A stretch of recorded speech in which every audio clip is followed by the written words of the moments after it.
What if the boy who swore to save humanity actually got the chance to do it without becoming the world's greatest monster?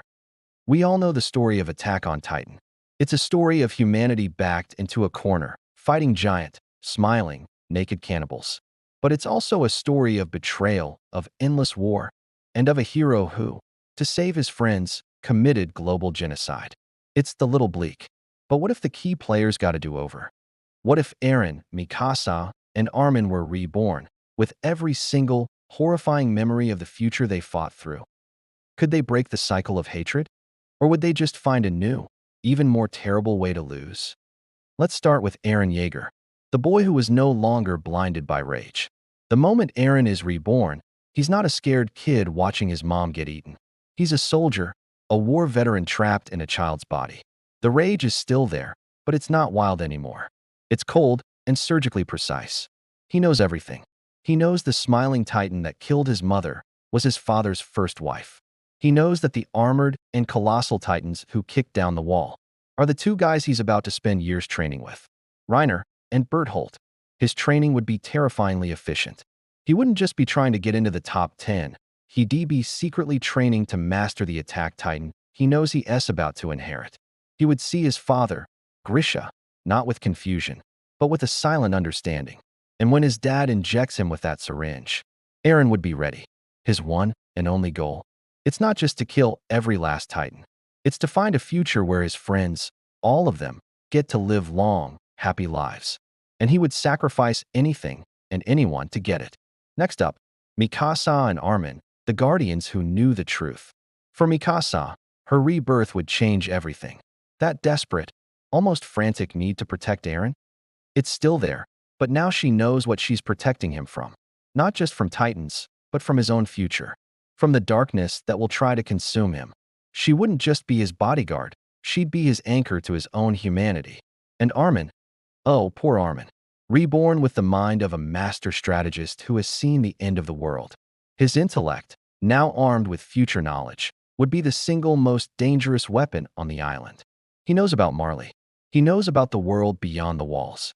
He knows the true nature of the Titans. He wouldn't be a scared, bullied kid. He'd be a quiet, calculating genius playing a chess game against fate itself. So what happens when this trio of time-traveling demigods enters the military? The Battle of Trost. Eren gets eaten, on purpose. He emerges as the attack titan, just like before. But this time, there's no chaos. Armin and Mikasa are there, ready to defend him, ready to explain the situation. The mission to plug the wall succeeds in record time. But then, they'd make their first move. As the other cadets are reeling, Armin would approach Reiner, Bertholdt, and Annie. And he would just ask them, "So, how's life as a warrior from Marley?" The shock, the terror. The game would be shattered before it even truly began. They would know Annie is the female titan from day one. Her rampage through the Survey Corps? It would be a perfectly laid trap to capture her, not just to stop her. The reveal of Reiner and Bertholdt on the wall? It wouldn't happen. Our trio would expose them to Erwin and Levi long before that, using their knowledge to orchestrate a flawless capture mission. The Survey Corps wouldn't just be fighting monsters, they'd be capturing enemy assets. The truth about Historia and the royal government?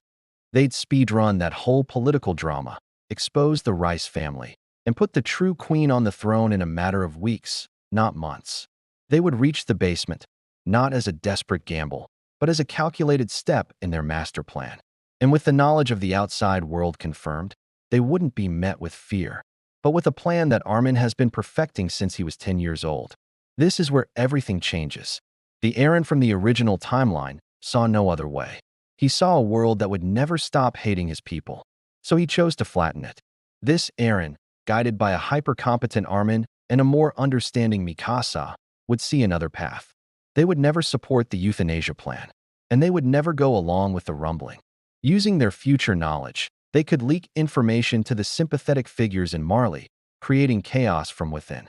They could use the founding Titan's power not for genocide, but for a single, terrifying demonstration. Imagine Eren creating a colossal wall of Titans around the entire Marleyan navy, just holding them there.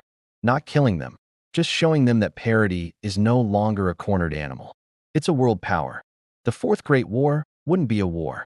It would be a cold, tense, political standoff, with Armin leading the negotiations. Sasha wouldn't get shot. Hang wouldn't have to sacrifice herself. And Levi might actually get to see the end of a mission without his entire squad dying.